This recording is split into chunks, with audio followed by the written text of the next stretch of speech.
Shalom, queridos. Louvado seja Deus, nossa gratidão pelo que Ele está fazendo com as nossas vidas. Nos fez entrar numa nova dimensão, alimentados diariamente pelo pão da vida que é Jesus. Nós estamos hoje no capítulo 19, que tem como título Ezequias consulta Isaías. Quando o rei Ezequias ouviu isto, rasgou as suas roupas, ouviu isto que vocês viram no capítulo 18. Essas coisas que o rei Ezequias ouviu. E o capítulo 19 começa dizendo: quando ele ouviu isso, rasgou as suas roupas, cobriu-se de pano de saco e entrou na casa do Senhor. Então, ele mandou que Eliaquim, o responsável pelo palácio, Sebena, o escrivão, e os anciãos dos sacerdotes, todos vestissem de pano de saco, fosse falar com o profeta Isaías, filho de Amós, e eles lhe disseram: assim diz Ezequias, este dia é o dia de angústia, de castigo, de vergonha, como se costuma dizer. Chegou a hora de a criança nascer, mas a mãe não ter forças para dar luz. É bem possível que o Senhor, seu Deus, tenha ouvido todas as palavras de Rabazaque e a quem o rei da Síria, seu senhor, enviou para afrontar o Deus vivo, e repreenda as palavras que ouviu. Portanto, ore pelo resto que ficou. Os servos do rei Ezequias foram falar com Isaías, que lhes disse: digam ao rei o seguinte: assim diz o Senhor, não tenha medo, por causa das palavras que você ouviu, com as quais os servos do rei da Síria blasfemaram contra mim. Eis que porei nele um espírito, e ele, ao ouvir certo rumor, voltará para a sua terra, e lá eu farei com que ele seja morto à espada. Aí que você que leu o capítulo 18 deve estar sabendo tudo que está falando aqui, não é? Eu fiz o comentário mostrando a situação de Israel nesse capítulo 18 com a situação nossa da igreja e deixei vocês livres para fazer a leitura. E não se esqueçam que a leitura também sai as perguntas dentro do que você leu.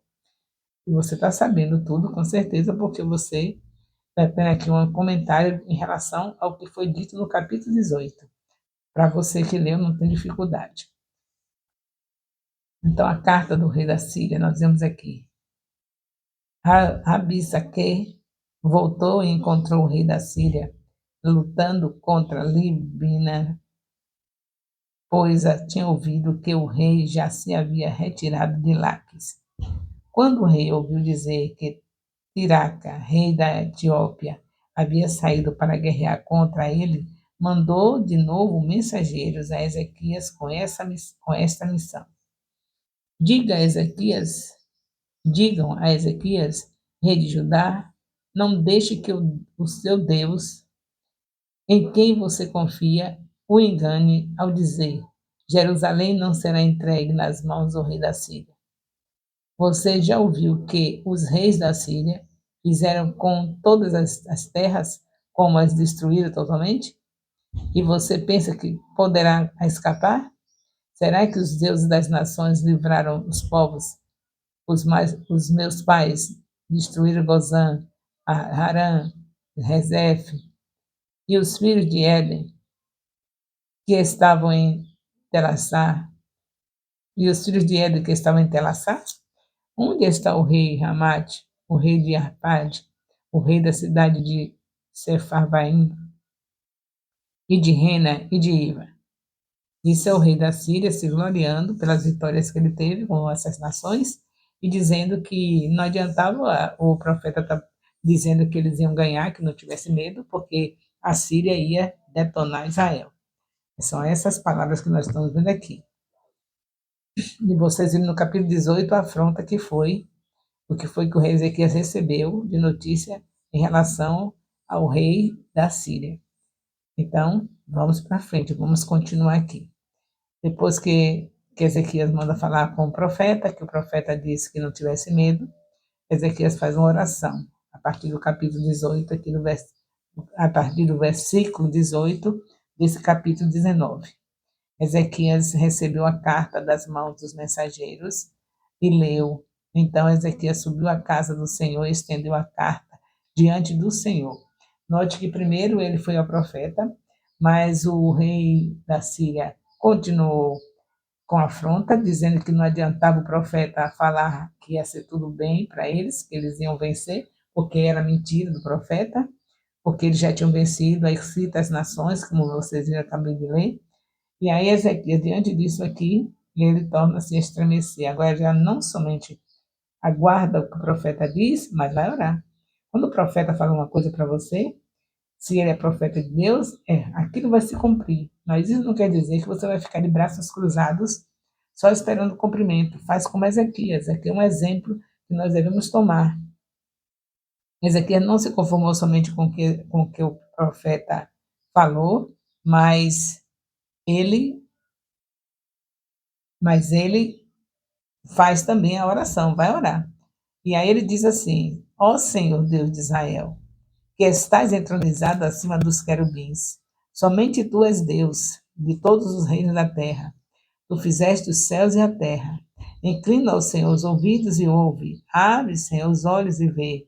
Ouve as palavras de Senaqueribe, as quais ele enviou para afrontar o Deus vivo. É verdade, Senhor, que os reis da Síria assolaram todas as nações, as suas terras, e lançaram no fogo os deuses dele, porque não eram deuses, mas eram objetos de madeira, de pedra, feitos por mão humana. Por isso destruíram. Agora, Senhor, nosso Deus, agora, ó Senhor, nosso Deus, livra-nos das mãos dele, para que todos os reinos da terra saibam que só tu, Senhor, és Deus. Então, Ezequias coloca diante do Senhor isso que Senaqueribe estava afrontando Israel, esse rei da Síria, ele estava se julgando, se gloriando de ter vencido muitas nações, destruído, e amedrontando Ezequias, mas ele está dizendo para Deus, eles precisam saber que os deuses, as nações que ele destruiu tinham deuses feitos por mão de homens, mas nós não, nós temos o Deus vivo.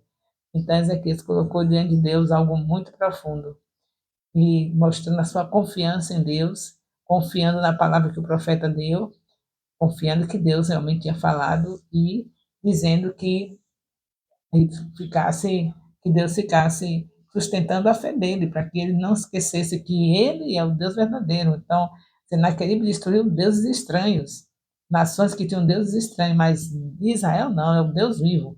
Apesar de Israel não reconhecer isso, mas na hora da dor, do sofrimento, eles sabiam que esse Deus é o Todo-Poderoso, o Deus que eles têm. O profeta conforta Ezequias, o profeta conforta Ezequias. Então Isaías, filho de Amós, mandou dizer a Ezequias: Assim diz o Senhor, o Deus de Israel: Eu vi a oração que você me fez a respeito de Senaqueribe, rei da Síria. E esta é a palavra que o Senhor falou a respeito dele. Virgem e filha de Sião, desdenha e zomba de você, a filha de Jerusalém. Meneia a cabeça atrás de você. Aqui você afrontou, de quem você blasfemou, e contra quem você levantou a voz, ergueu os olhos com arrogância, contra o Santo de Israel, por meio dos seus mensageiros, você afrontou Deus, o Senhor, e disse: Com a multidão dos meus carros de guerra, eu subi ao alto dos montes e ao interior do Líbano, cortei os seus altos cedros e seus melhores cipestres, cheguei aos seus abrigos mais distantes e ao seu denso bosque. Eu mesmo cavei e bebi a água de estrangeiros com as plantas de meus pés, sequei todos os rios do Egito.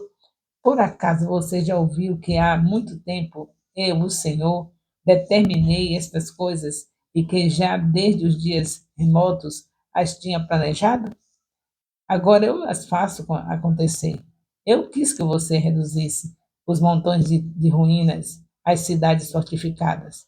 Por isso, seus moradores debilitados andaram cheios de temor, envergonhados, tornaram-se como erva do campo e erva verde, capim dos telhados e cereal queimado antes de amadurecer. Mas eu sei onde você está. Conheço o seu sair e o seu entrar, e seu furor contra mim. Por causa do furor contra mim, e porque a sua arrogância subiu até os meus ouvidos, eu que porei o meu anzol no seu nariz e o meu freio na sua boca, e farei para você voltar pelo caminho por onde veio.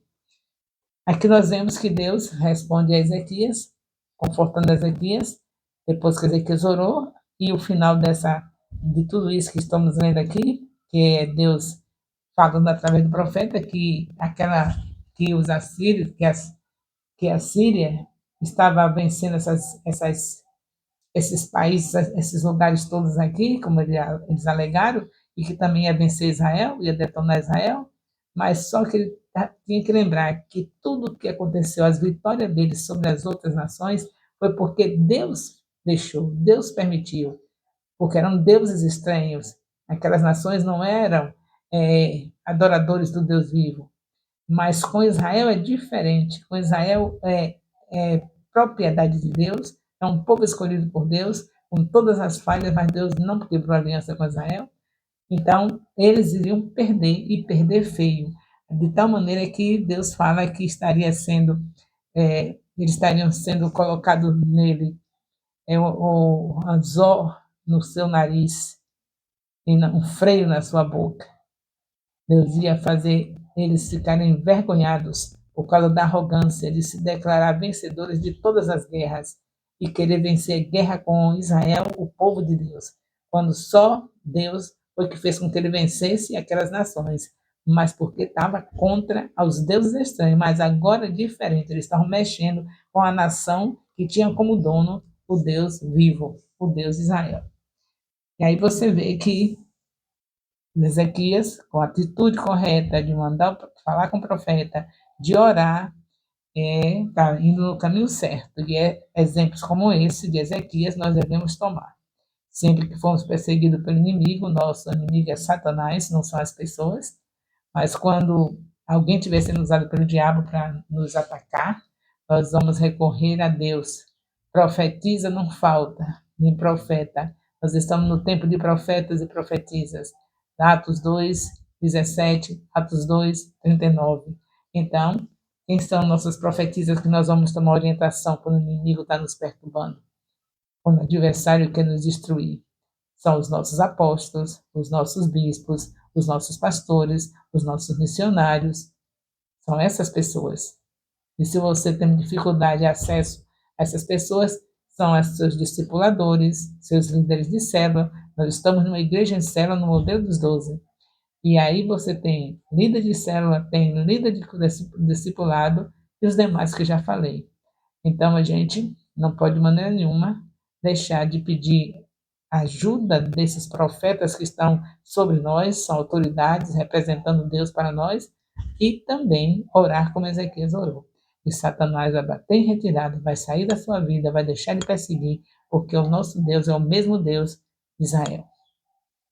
Louvado seja Deus. Então, houve a destruição do exército da Síria, que vocês vão ler, não é?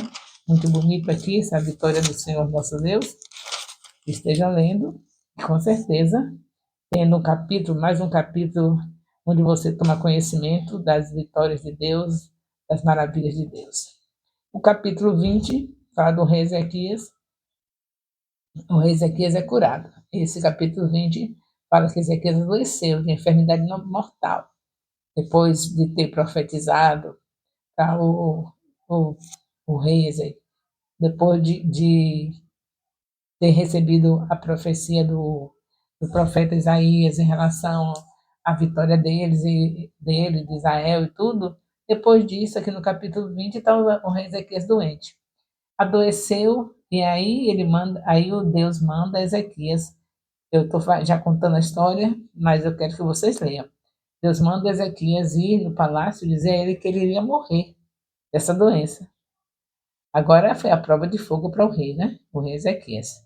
Ele estava todo feliz por ver a vitória de Israel, por ver Deus falar todas essas maravilhas em favor de Israel, mas também não se esqueça que ele estava fazendo o que agradava a Deus. Por isso essa vitória tão maravilhosa. Mas agora ele adoece, porque doença vem para qualquer pessoa. Nós estamos no mundo caído, né? No mundo caído a gente está sujeito a doenças, enfermidades, que Deus já deixou escrito que ele sara. Êxodo 15, 26, Mateus 10, de 1 a 2, fala que ele sara. A gente não vai cruzar os braços, sabemos que as doenças podem chegar em nossos corpos, mas a gente tem um Deus que sara, e sara toda doença e toda enfermidade. E Ezequias, com certeza, já sabia disso, porque ele já tinha nas suas mãos o Pentateuco, os 5 rolos, que nós já lemos, já estudamos no nosso discipulado. E nesses 5 rolos, justamente no segundo rolo, que é Êxodo, nós sabemos que está escrito Êxodo 15, 26. Eu sou Deus que te sara. Então Ezequias já sabia, né? Porque eles liam a Bíblia, o Pentateuco. Era o livro indispensável na mão dos israelitas, era o Pentateuco. Bem que não obedecesse, mas eles liam religiosamente. E aqui Ezequias já devia saber disso. Mas, por saber disso e confiar nisso, com certeza, foi que Deus mandou o profeta dizer: você vai morrer. Aí Ezequias sabia que Deus curava, né? Aí quando o profeta sai, ele vira para a parede e chora. Eu não sei, a Bíblia não diz que ele falou, o Senhor disse que é o Deus que sara. A Bíblia não diz isso. Mas no meu coração, eu tenho certeza que se o Senhor mandar um recado para mim desse, dizendo que você vai morrer por um profeta, eu vou dizer a Deus, o Senhor disse que é o Deus que sara. Eu acredito que ele também deve ter dito, ele já sabia disso. Os 5 livros da Bíblia, que nós sabemos que é a base de toda a Bíblia, estava na mão desses homens aqui. Todos eles, profetas, reis, juízes, todos obedecendo ou não, mas eles tinham obrigatoriamente de ler, todos israelitas. Então ele sabia, eu sou o Deus que te sara. Virou para a parede, a Bíblia não diz que ele leu, que ele disse assim na hora de receber o recado, mas eu fico pensando que um filho de Deus que lê a palavra de Deus, que sabe disso, adoece, ele não tem outra palavra para recorrer, né? Será que você ficaria doente, você sabendo que está escrito em Êxodo 15, 26, e você não ia dizer para Deus, o Senhor disse que é o Deus que sara, e o Senhor pode me sarar. Então, o Senhor me sara? O Senhor pode fazer isso para mim, meu Deus? O Senhor sabe quão é importante a saúde, quão é importante viver uma vida de qualidade, saudável. Você faria isso? Desde quando você lê todos os dias a Bíblia falando de Êxodo 15, 26, se você me acompanha no dia a dia, você vê que eu sempre estou colocando essa palavra diante das pessoas que estão enfermas. Então, Ezequias, eu tenho a impressão que ele foi conversar com esse Deus, dizendo assim: o Senhor Deus que sara? Ai, meu Deus, imagino que coisa linda, né? A gente saber o que Deus fala e dizer a Ele o que Ele fala, porque Ele não deixa a palavra dele voltar vazia e Ele tem compromisso com a palavra dele. Então, eu penso assim, Ezequiel deve ter dito: eita, meu Deus, o Senhor Deus que sara. O Senhor disse que eu vou morrer dessa enfermidade, mas eu sei que o Senhor pode curar, o Senhor pode me sarar. A Bíblia só vai dizer que ele virou para a parede, né? Ficou lá chorando, com certeza, se humilhando de Deus. Nessa humilhação, ele pode ter colocado isso que eu estou falando. Porque saber, ele sabia. Não tinha nenhum homem para chegar no reinado que não soubesse. Para ser um rei e não saber o que estava escrito no Pentateuco. E para ele chama Torá. Aí o resultado. Como foi a oração, eu não sei os detalhes, estou fazendo apenas dedução, mas só sei que Deus mandou o profeta imediatamente voltar e dizer a ele que estaria curando ele. Que maravilha, né? Ele volta e mostra para ele que ele seria curado. E Deus deu para ele mais 15 anos. E Ezequias respondeu: é fácil a sombra adiantar 10 graus, mas que não seja assim, pelo contrário, que ela retroceda 10 graus. Então o profeta Isaías clamou ao Senhor e ele fez retroceder 10 graus da sombra lançada sobre o sol, declinante pelo relógio de Acácio. Ezequias ainda ficou querendo mais uma confirmação. Vocês vão lendo aqui, mas o que é certo é que o Senhor, né, pela sua misericórdia, recuperou a saúde de Ezequias. Ezequias também teve uma receita que é natural, e nosso Deus é o Deus de fazer as curas também naturais. Aqui fala da pasta de figo que eles pegaram e puseram sobre a úlcera que Ezequias tinha no corpo, que ele se recuperou.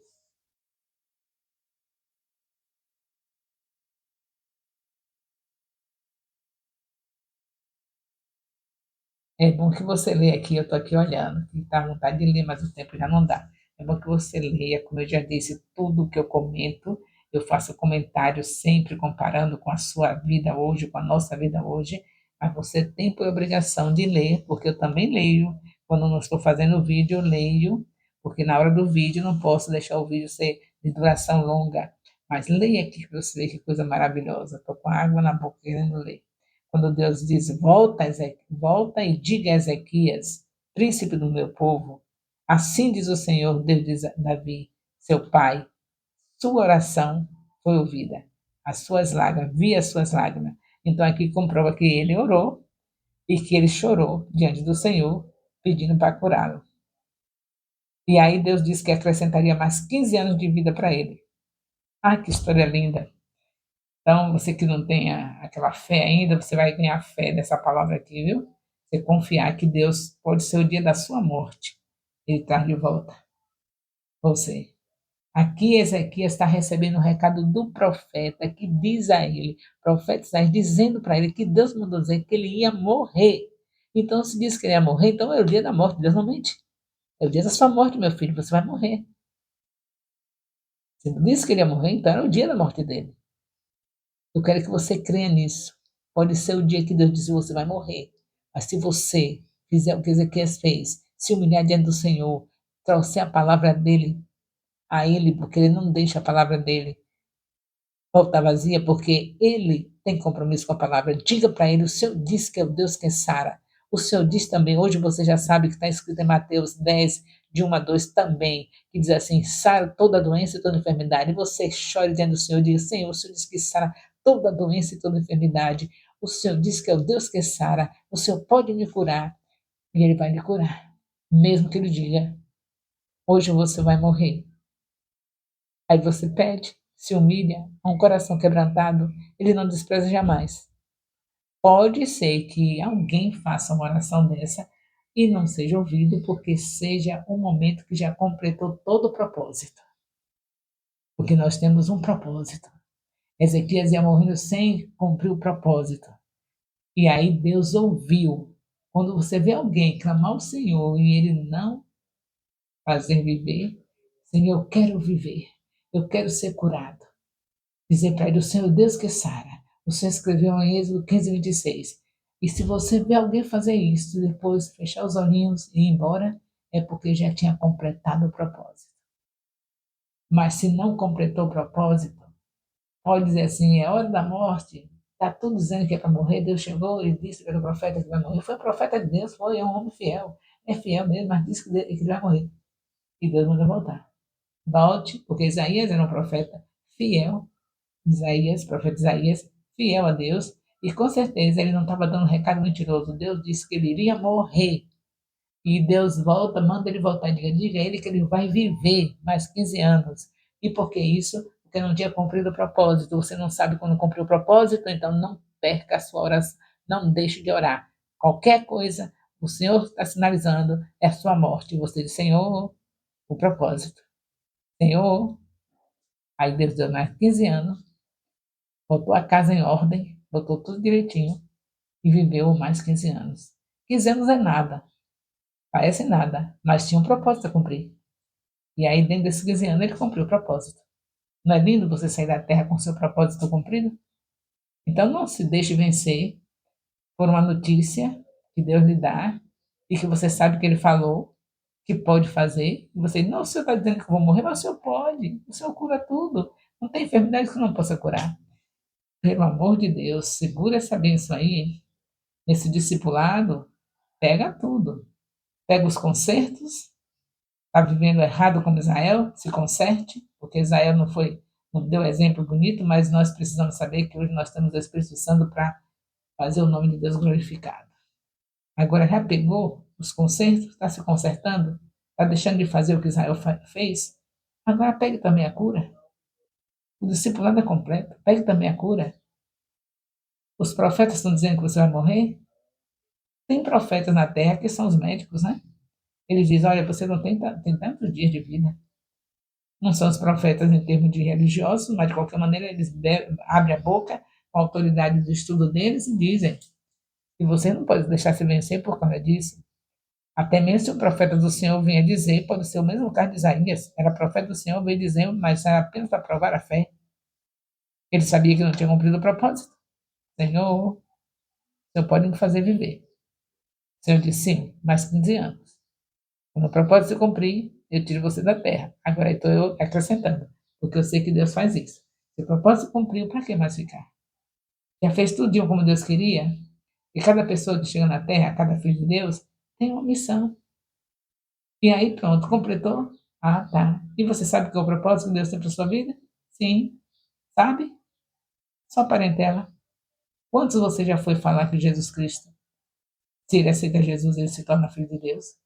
Quanto você já pegou que o Espírito Santo lhe entregou nas suas mãos da sua parentela e você falou para ele, consolidou, discipulou e enviou?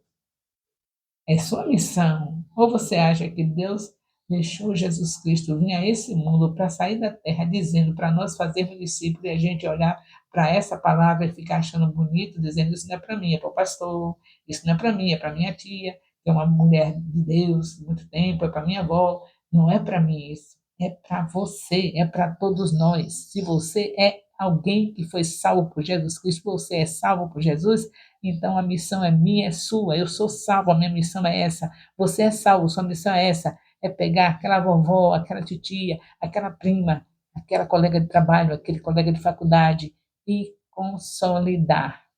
Ganha, o Espírito Santo lhe usa, a pessoa vai ser salva, você toma conta, consolida, discipula e envia.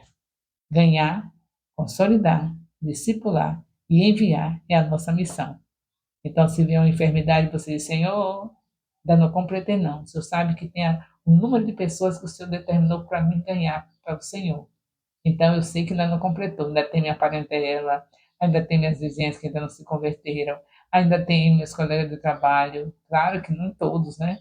Mas você falou para todos? Porque você não é o Espírito Santo quem convence ele, mas você já falou para toda a sua vizinhança? Já chegou na casa de cada um e disse: Você sabe que Jesus Cristo, se você aceitá-lo, você se torna filho de Deus? João capítulo 1, versículo 12. Se você já foi em toda a vizinhança, se você já foi em toda a parentela, se você já foi em todos os amigos, colegas de trabalho, tudo, né? Já falou com todos. Tem consciência que você não cessou de fazer essa obra, se completou, porque você nem sabe se tem mais alguém, né? Mas vai em frente, não deixe escapar ninguém. Você nunca sabe quem é a última pessoa que você tem que falar. Você vai falando, vai falando, vai falando. E naquele dia que Deus achar que já completou, que Ele sabe quando completou, aí Ele vai dizer, não por doença, venha, meu amado, meu filho, venha descansar agora. O trabalho discipulado é árduo, mas eu sei que essa é a missão que você tinha que cumprir e você vem como um filho amado por ser obediente e não deixar de ser usado pelo meu espírito para levar vidas aos meus pés. E aí já sabe, né? É isso que Deus quer. Na vida de Ezequiel ele tinha algo para fazer. E ele não era bobo nem nada. Senhor, o Senhor diz que cura. Senhor, com lágrimas. A Bíblia diz que foi chorando que ele foi pedir a Deus para viver. Chore, porque Deus tem sua vida por preciosa. E Ele gosta de dar abundância de dias. Ele fica feliz quando você pede a Ele. Você se humilhar e pedir, saiba que Ele vai fazer isso. Dar-te-ei abundância de dias e te mostrarei a minha salvação. É, Salmo 91, versículo 16. Aposto que você já sabe isso de cor, né? Se não souber, tá pegando, não tá pegando, tá pegando muito leve. Isso aí é para pegar pesado. A palavra de Deus é para você não descansar o tempo todo lá, comendo, comendo, comendo. Já chegou no Salmo 91, versículo 16? Pois é, ele quer que você viva. Agora é preciso que você entenda que é para viver com propósito, para viver, fazer o que ele mandou. Viver salvando vidas, viver consolidando vidas, viver discipulando vidas, viver ganhando, enviando vidas. É esse o seu propósito, é o meu propósito, é o nosso propósito. O amor de Deus, nosso Pai, a graça salvadora do nosso Senhor Jesus Cristo, a comunhão do Espírito Santo, seja com todos os discipuladores e discípulos do Ministério Apostólico Internacional Filhos de Jerusalém, desde agora e para sempre. Amém. Louvado seja Deus.